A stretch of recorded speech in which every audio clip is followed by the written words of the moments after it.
All right, so like I mentioned, we're going to start chapter 10. And chapter 10 is all about hypothesis testing.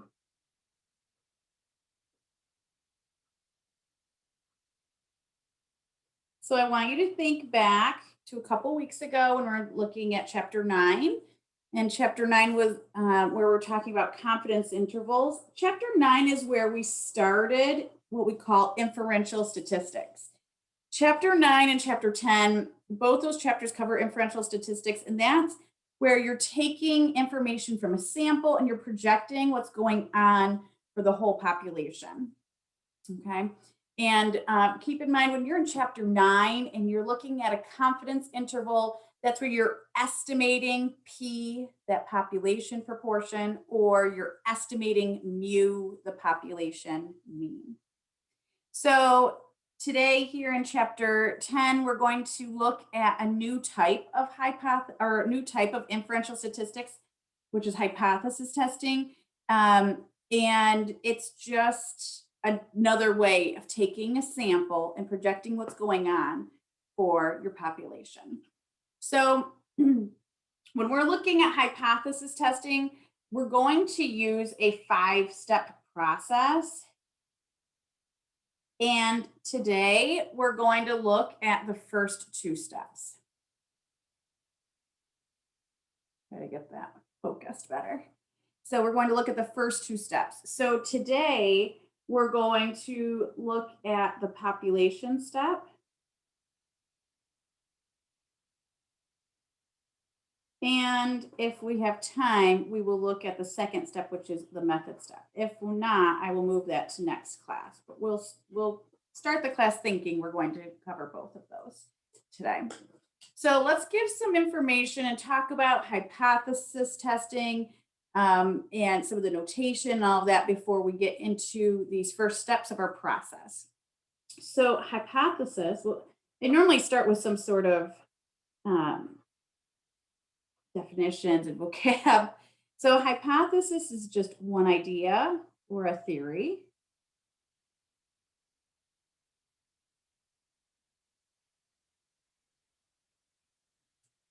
A hypothesis test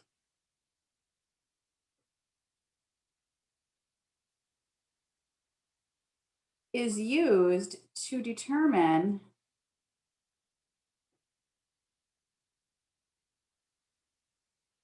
if sample data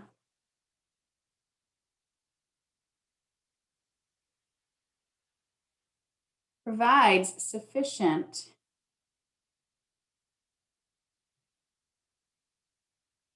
evidence to support a new idea.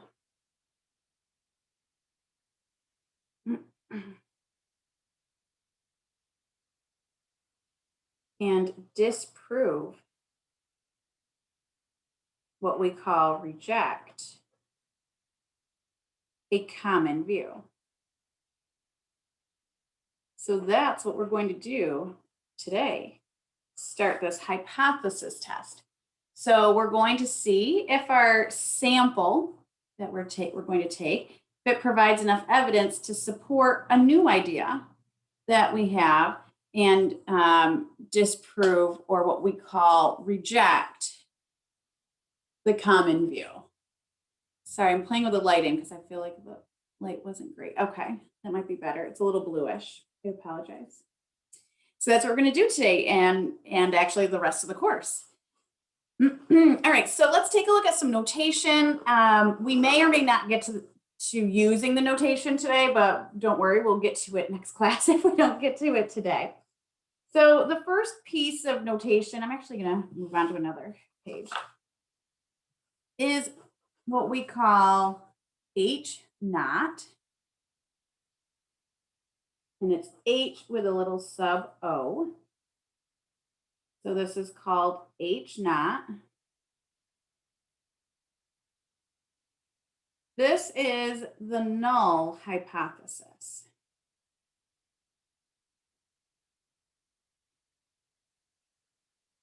This is the common view.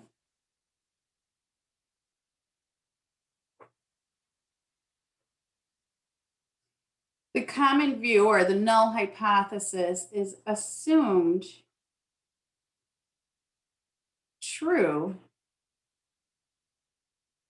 until evidence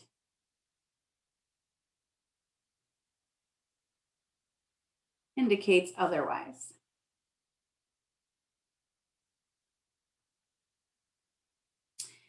So my notation is H with a little O for my null hypothesis, H naught.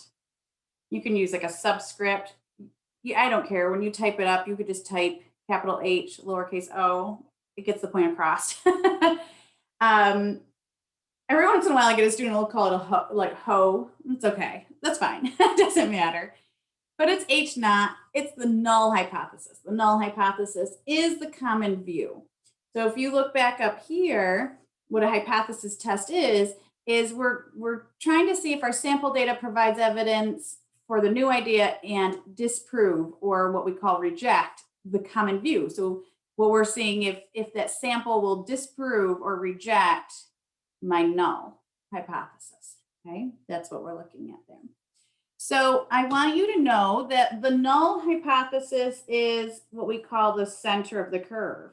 So now this should look familiar because the last few chapters, we were constantly concerned with what the center of the curve was, right? And for the same reasons as before, we're going to be concerned with the center of the curve is here, because we will be using our curve to calculate probabilities, and the center is needed, right? This value in my null hypothesis is used as the center of my curve. So that's really important for us to remember that when we get to that part, which will not be until next week, actually, not even this week. I'll remind you for sure. I can write my null a couple different ways. I want you to know the null is always going to be equal to a value, okay? You can always write it this way. I'm just going to make these little notes so we have them.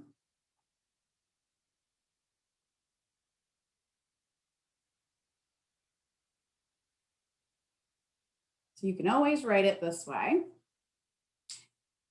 Or you can write your null as less than or equal to a value, or you can write it as your null is greater than or equal to this value. So you can write it any of these three ways, and I will tell you how you know which way to write it. But what I want you to know is that you can use the equals every time if you want. You don't have to use these for your null. If you're using Minitab as your technology, you will always see as equals. I believe on your homework in MyStatLab, you will always see this as an equals here. Okay, so I just like to mention that right away. So my HA is the next notation. So HA, so you might just see HA, or you might see H1, which is H1. Okay, so those are some different notations. I always use HA. I think Minitab in MyStatLab use H1. Do not quote me on the StatLab thing, but I think they use H1. Just know H1 is the same thing as HA. You will see what this is and why I call it HA. So HA is a new idea. It's a statement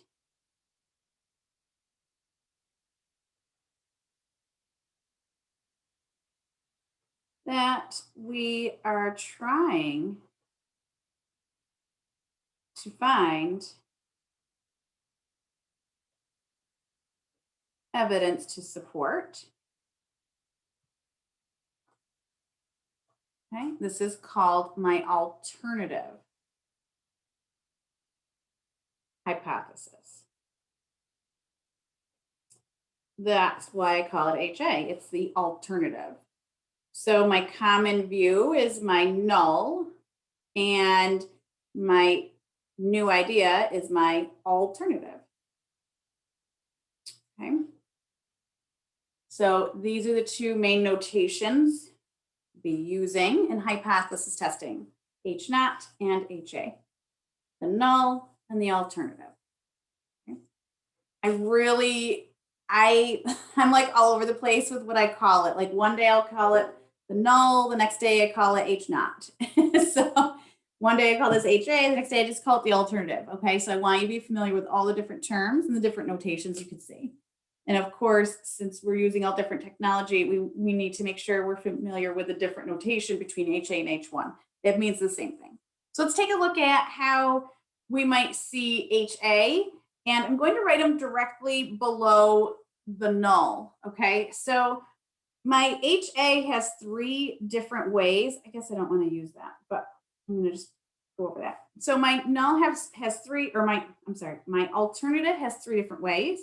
So my alternative could be not equal to, and this is just a value. So let me just write this in here for all these. This is like some number. We just don't know what it is. Depends on the problem.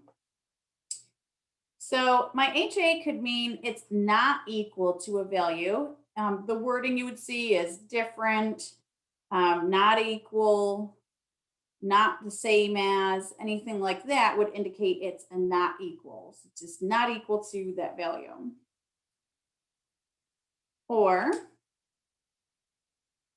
we could see an HA that is greater than some value, or we could see an HA that is less than some value. Now, it's not that it's just some random one, it depends on the wording of the problem. So this depends on the problem. So you have to look for the wording. If it says that your alternative, you're like a researcher thinks that it's greater than a value, then that's what you're going to use, the greater than. And what I want you to know, if you have an HA that is greater than, you can write your null 2 ways. You can write your null as exactly opposite, less than or equal to, or you can write your null as just equal to. Okay. Your HA could say that someone thinks that something is less than a certain value. Okay, and that would be your HA, the less than. You can write your null 2 different ways. You can write your null exactly opposite as greater than, and you can write it as equal to. So what's after assumed? Assumed true, right here. True. It's always assumed true. Okay. So my HA depends on the problem, and then my null depends on my HA, or you could just always write it, the null as equals. All right, so that's some notation. So let's start looking at the first step. So remember I said we have 5 steps in the process. Today I'm hoping to look at population and method steps. So let's take a look at this population step. The population step is already familiar to you, you just don't know it. So when you're working on a team assignment, a lot of times I'll say, well, who is being studied in this, this problem and what is the variable? That's really your population step. So we'll take a look at this. So in my population, you're going to notice when I do all 5 steps together, I write everything in bullet points and I just keep it organized in that same way all of the time. You'll get used to it after time. So for my population step, I have 4 pieces of information I'm looking for. The first piece of information, the objects. The objects in the population. So this is all individuals in the population. So we might have a study of 30 individuals. Maybe we're looking at RIT students and we're studying 30 of them, right? That's my sample. So the population would be all RIT students, you see? So the objects, this is who we are studying. Then the next part here is the variable. The variable is what is changing, okay? So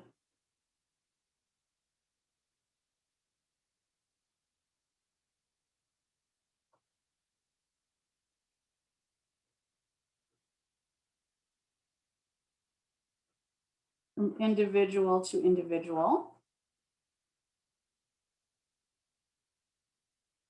Okay, this is the what we are studying. So the object's who we are studying, the variable is what we are studying. I want you to know my variable can be two different types. It could be numerical or categorical.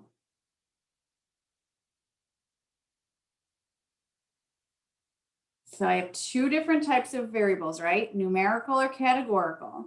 So very similar to chapter 9, where we had to determine which one it is, the same thing's going to happen here.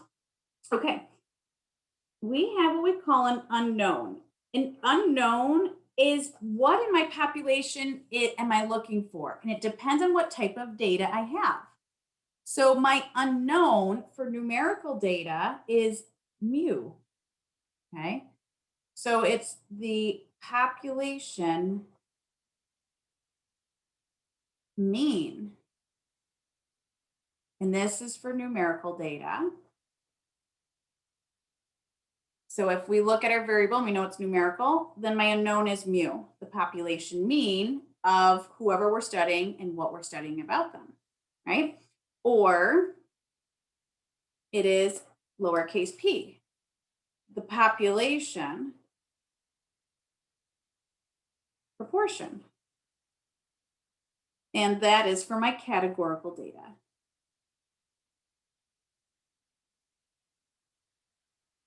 So up here, my variable, if I determine my variable is categorical, then I know automatically my unknown is P, my lowercase p, population proportion of who and what we are studying, okay? And so what we will do here, we will define mu or P.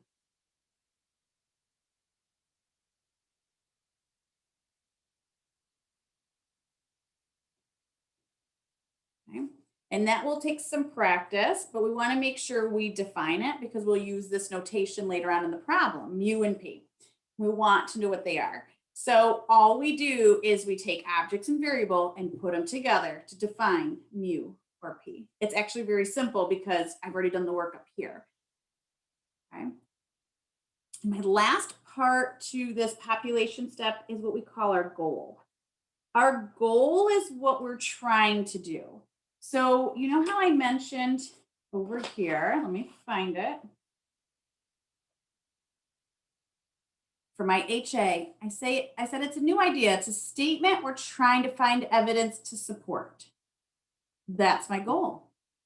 My goal is to find evidence to support my HA.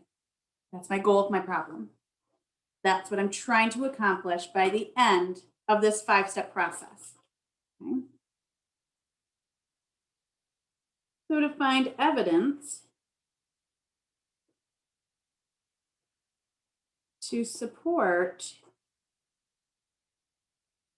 the HA, okay? And if that happens, then that means I'm going to reject my null. Remember I mentioned that up here before. Sorry, I keep flipping back and forth, but I'd like you to see this right here. So remember our hypothesis test says that it's used to determine if data provides evidence to support the new idea, that's my HA, and disprove or reject the common view. So that's what my goal is, to find evidence to support HA and reject my null. Right? That's, if I find support for HA, that means I am disproving my null. That's what that means. Okay. So what we'll do here is we will write this out in a nice statement.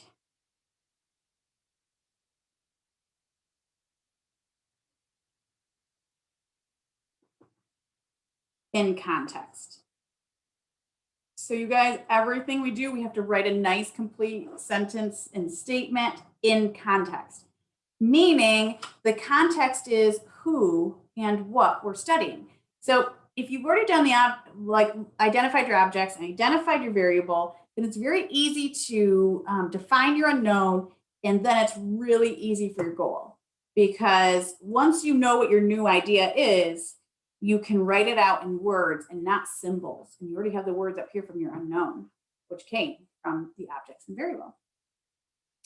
So this is our first step. It sounds long, it looks long, it's not that long, okay? You're going to use information in the problem to identify all of these. Okay. Any questions on that first step? We're going to take a look at an example and look at this. Let's start an example.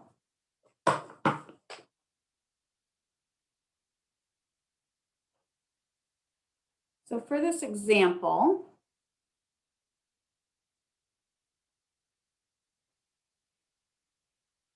it is commonly thought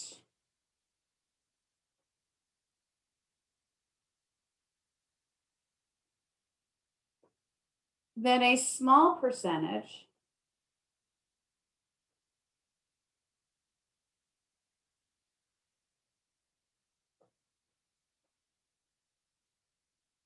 of college students approve of the university's administration.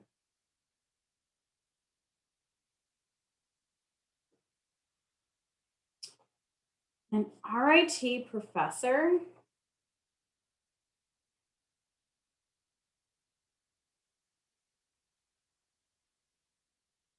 wants to convince the campus community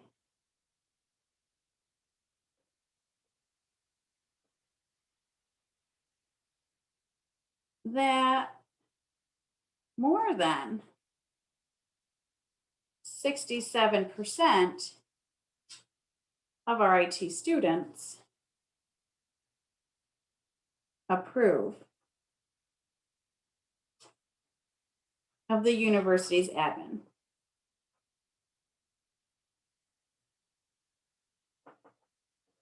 Okay, so here's the problem. It's our example. All right, so yes, these are like word problems, right? We gotta just pick out the information, and the best way to do that is either underline something, highlight, just write it down as soon as you read something instead of getting overwhelmed with a word problem, okay? So let's start this problem by just looking at the very first step of our 5-step hypothesis test process, and that's going to be my population. So what we just talked about. So for my population step, the first thing I want to identify are the objects in the population. So you have to realize it's the objects in the population, and it's not about the sample. So it just says it's commonly thought that a small percentage of college students approve the university's admin. An RIT professor wants to convince the campus community that more than 67% of RIT students approve. So my population's all about like what's happening here with what's going on now. So not like the common idea that it was a small percentage, but what's happening now, that this RIT professor wants to convince the campus community that more than 67% of RIT students. So who are we studying? Who are we surveying? Who are we asking a question to, right? Who is the survey being given to? It's being given to the RIT students, right? Because we want to ask them, do you approve of the university's admin? And then we want to see what percentage of them said yes. The professor wants to say it's more than 67%. So my objects here is going to be all RIT students.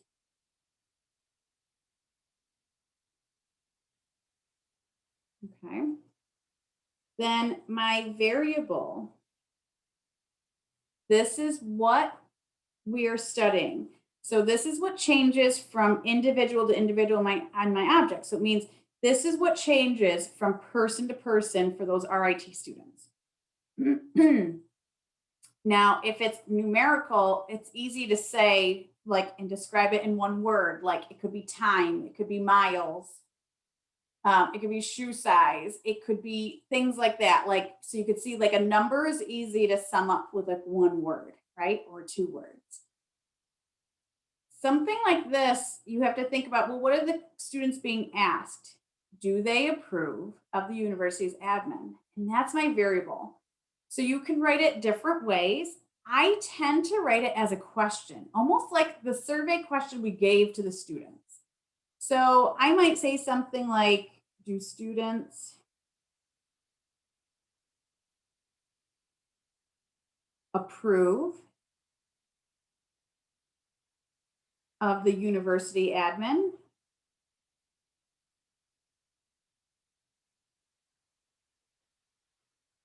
Something like that, right? You could word it as approval of the university admin. And that would mean do they or don't they, right? This is a yes, no question, right? It's either you approve or you do not approve. If it's a yes, no question, it's categorical.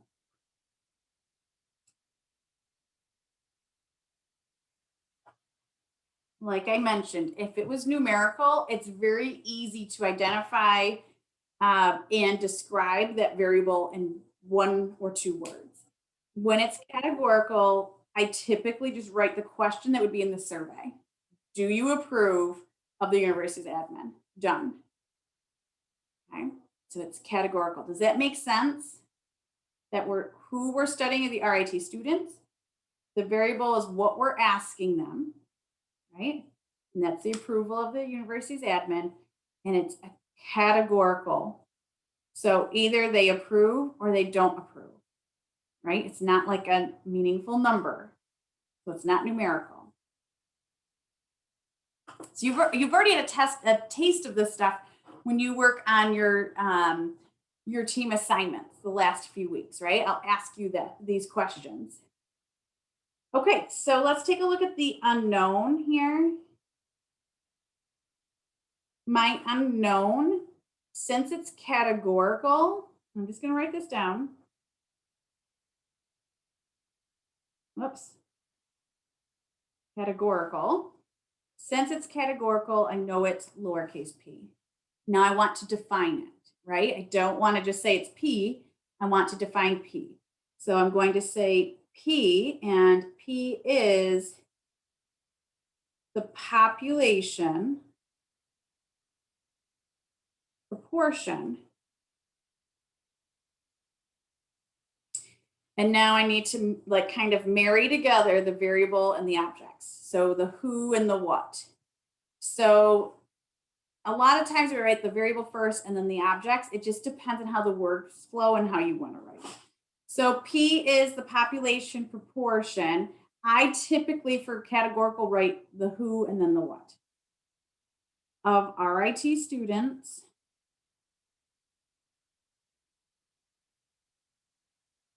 and what are we studying about them? The yeses. It's always about the yeses who support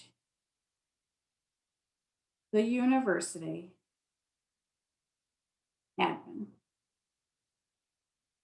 Or approve, I should probably say, because that's the wording. Let me just write that.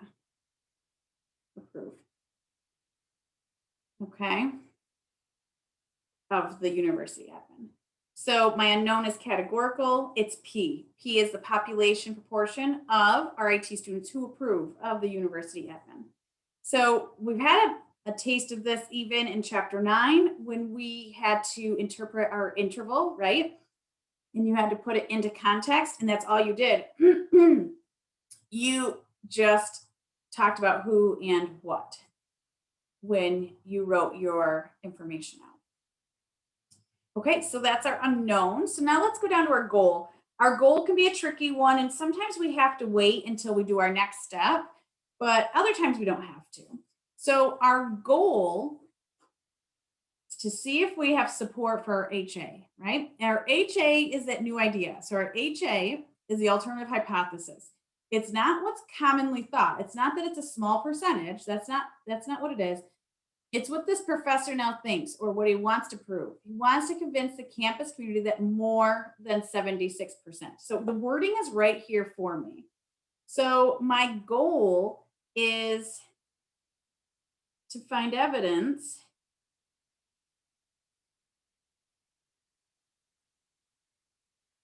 to support that. And what it is this P, the population proportion of RIT students who approve of the university admin is more than 67%. You can word it all different ways. Okay. I'm going to word it the way I like. What will I like to see? So the population, and all the population proportion means it's of all the people, right? It's all of whoever we're studying, all RIT students. Okay, so you could say the proportion of all RIT students. That would mean the same thing as population proportion of RIT students. Okay.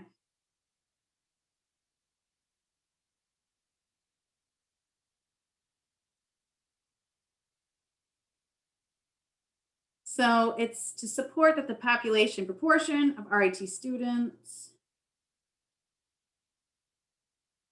who approve of the university admin is more than 67%. Okay, I took that right from up here, more than 67%. And what I did was I took the wording right from my unknown, right? I just said to find support that the population proportion of RIT students who approve of the admin is more than 67%. So you see how I got all that? So I did most of my work here in my unknown. The goal can be tricky sometimes. It's like, you know what you're trying to prove. Sometimes it's hard to put it in words. And that's why we take our steps here, to put everything into words. Okay. All right. Does anyone have questions on that? Anyone have any questions on how I got any of these parts, any of that information from that example, what they stand for, what they mean?